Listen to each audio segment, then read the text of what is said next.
Bonjour, bienvenue sur la chaîne Papa essaye de bricoler. Aujourd'hui nous allons parler sciage.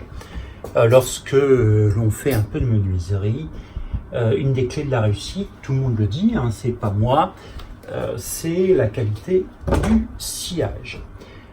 Donc aujourd'hui je vais vous présenter les différents outils qui me permettent de scier droit. Toujours entre la stratégie d'achat, l'ordre si vous voulez, et en deux, je vous présenterai l'outil celui que je préfère dans ce siège-là, qui est la scie plongeante Mafel MT55cc avec quelques accessoires. Donc ma stratégie d'achat était la suivante. Premier achat que j'ai fait, c'était une scie. Je vais vous la montrer d'ailleurs.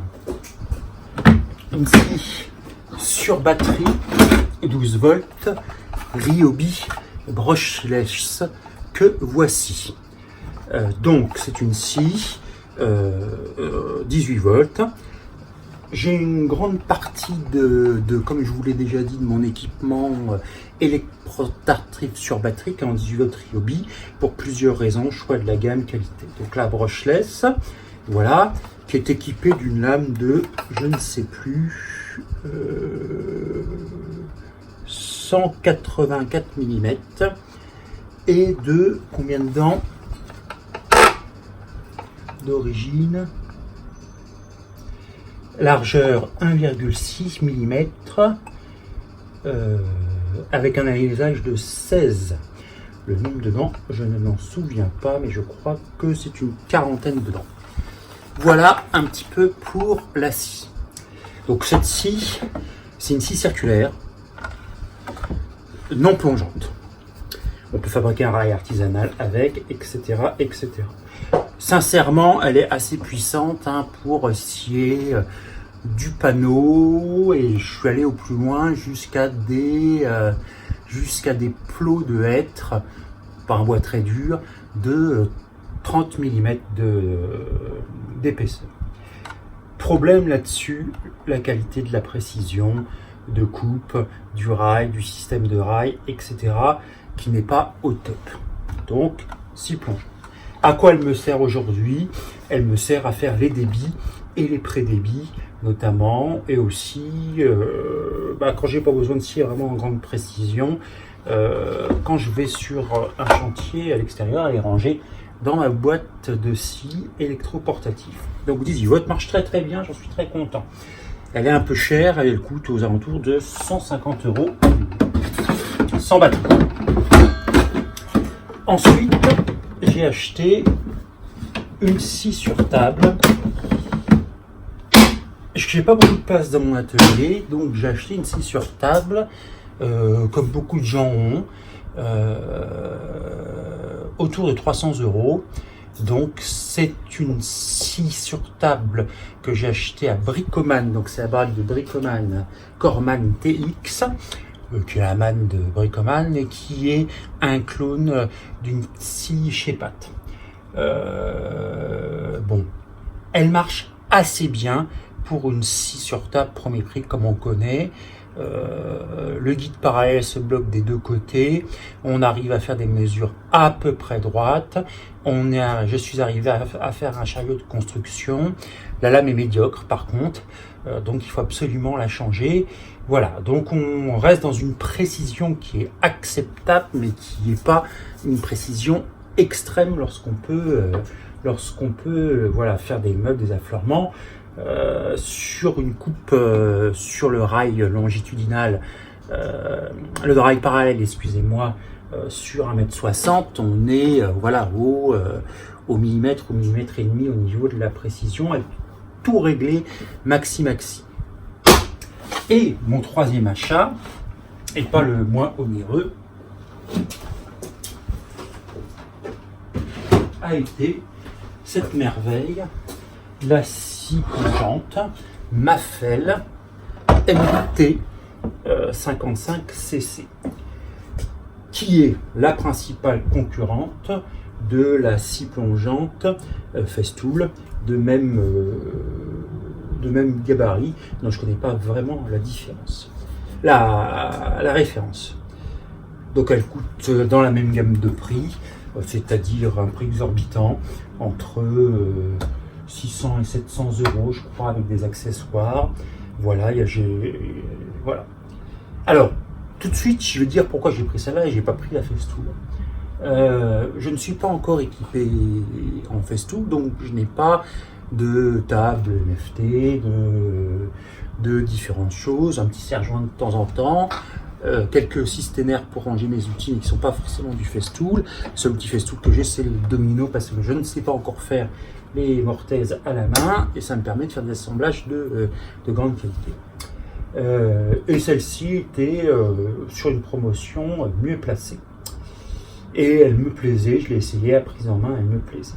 Déjà, qualité de construction, on sent que c'est de la scie, certes c'est de la scie de précision, mais construit par un magasin de charpentier. Donc quelles sont les caractéristiques de cette scie? 55 de coupe, je crois que c'est sur rail, sur le rail est plus fin que celui de Festool, il fait 3 mm, donc 55 de plongeon de coupe, 1400 watts si je ne me trompe pas, mais enfin vous allez chercher la fiche si vous voulez, elle a un chouille plus puissante que celle de Festool. Les points extrêmement positifs de cette scie. Le point numéro 1, je n'ai pas essayé celle de Festool pour vous en dire plus, c'est son extrême précision lorsqu'elle est utilisée avec son rail, que voici, qui est un rail, tout ce qu'il y a de classique, pas si classique que ça. Rail avec son extrême précision, voilà. On fait les traits, on scie au trait, on est au millimètre près, enfin tout tombe bien. La scie, là je viens de scier du hêtre avec la lame d'origine, vous voyez, ça n'a pas noirci, c'est un bois qui noircit beaucoup. La coupe, elle est impeccable de chez impeccable. Voilà, par exemple avec la sur table, le bois est un peu noirci. Impeccable de chez impeccable. Donc vraiment une précision, une qualité de coupe qui est au top niveau. Voilà. Toutes les coupes de finition, je les fais avec cette scie, je ne le fais pas avec ma scie sur table. Deuxième chose, extrêmement bien, les lames sont plus fines que sur celles de Festool, elles font de mémoire 1,8 mm d'épaisseur pour 162 ou 160 de diamètre et un alésage de 20. Voilà, c'est changement de lame. Changement de lame. S'il est branché, j'appuie sur le bouton qui est là, tac, je relève le bouton, ça ouvre le capot, j'y suis. Fin de l'histoire. Je prends la clé qui est derrière, je change ma lame. Je change ma lame, je remets le capot, je rappuie sur le bouton, un peu fermant, je ferme, et c'est reparti. Sur la Festool, très facile de changer de lame. Sur la Mafel, un enfant peut le faire. Enfin, pas tout à fait, c'est dangereux quand même. Deuxième chose vraiment bien, je ne sais pas si c'est sur la Festool, c'est la jauge que vous voyez ici. J'essaie de vous la montrer.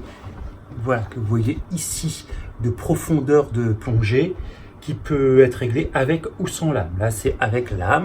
Je le retourne, c'est sans lame. Le guide angulaire qui peut être réglé de 48 degrés jusqu'à moins 1 degré avec un seul bouton qui bloque les deux étriers qui sont là. Il y a une tringle et ça permet les deux étriers. C'est-à-dire j'ouvre, je desserre, je règle mon angle, 30 degrés par exemple, voilà, je referme, c'est refermé avec l'étrier qui est là et l'étrier arrière en même temps. Et là, c'est bon. Voilà. Si je veux descendre à -1, il y a un petit loquet à utiliser. Quoi dire d'autre? Une position inciseur que je n'ai pas encore essayé, qui est là pour le mélaminer. En fait, ça fait une première passe à quelques millimètres, et ensuite on enlève la position inciseur et on fait une passe sur le tout millimètre.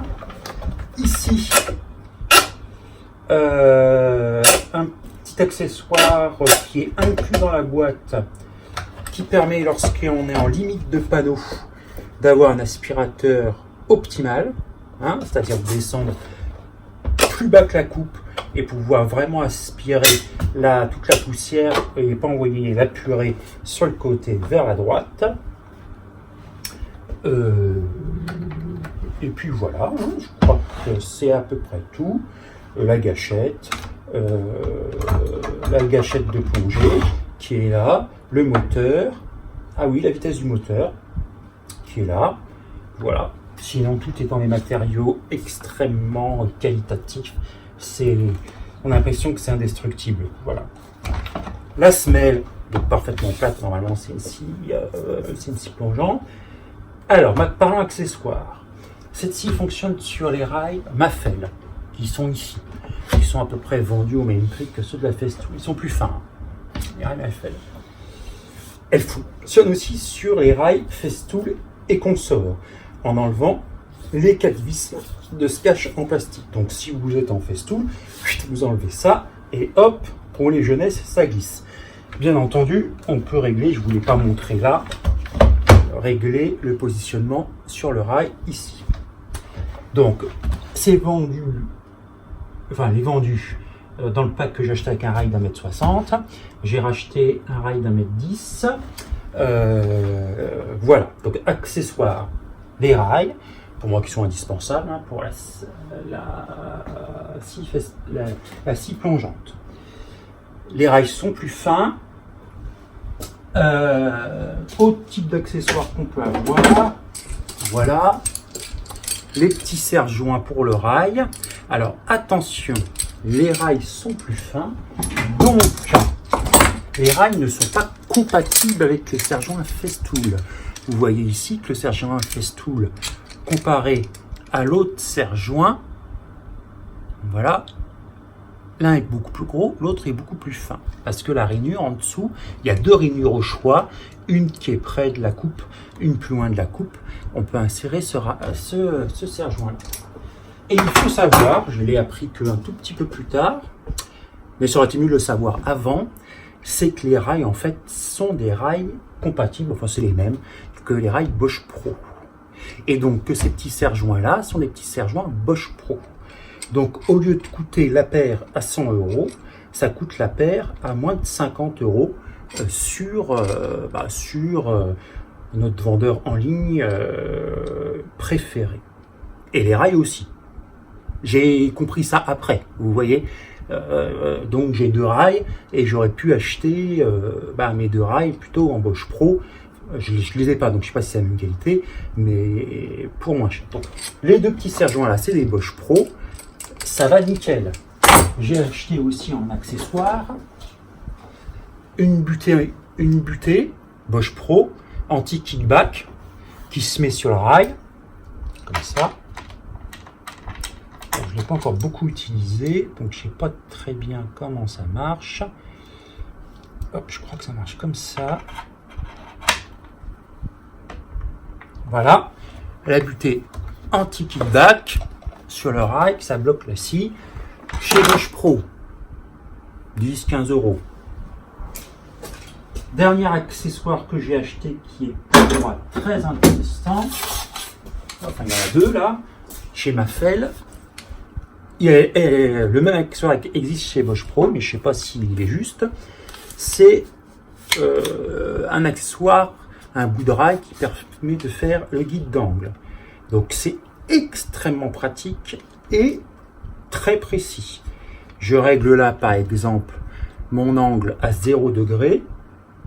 Voilà. Ensuite, je mets mon rail de 110, mon rail de 160 à l'aide de la rallonge là que j'ai acheté en plus, et je fais une coupe qui est perpendiculaire au bord de la plaque par exemple, et il y a d'autres degrés. Ce rail-là existe aussi en Bosch Pro. Cette pièce-là existe aussi en Bosch Pro. La pièce, là, le rail angulaire, il est à peu près quasiment moitié moins cher en Bosch Pro. Ça, par contre, aussi curieux que ça puisse paraître, c'est le même prix. Voilà un petit peu la description de celle-ci qui est vendue en systémaire. Voilà, donc extrême précision, vraiment extrême précision, c'est impressionnant. Enfin, moi j'ai jamais vu ça, enfin de l'autre côté je débute. Voilà, une extrême précision, compatible avec les rails Festool, donc le système Festool, et compatible avec les rails Bosch Pro, donc le système Bosch Pro. Moi, vous le savez, si vous me suivez, j'ai une défonceuse Bosch Pro. Voilà, donc les rails Mafel que j'ai me permettent aussi de monter ma défonceuse sur le rail, et tout va bien. Voilà, j'espère que cette vidéo vous aura plu. Je ne vais pas faire une démonstration d'utilisation de la scie, c'est une scie plongeante. Quand elle scie, ça scie bien, où on veut, ça scie juste, il n'y a pas de problème. Si vous voulez une démonstration, vous me les mettez dans les commentaires. Elle est exceptionnelle.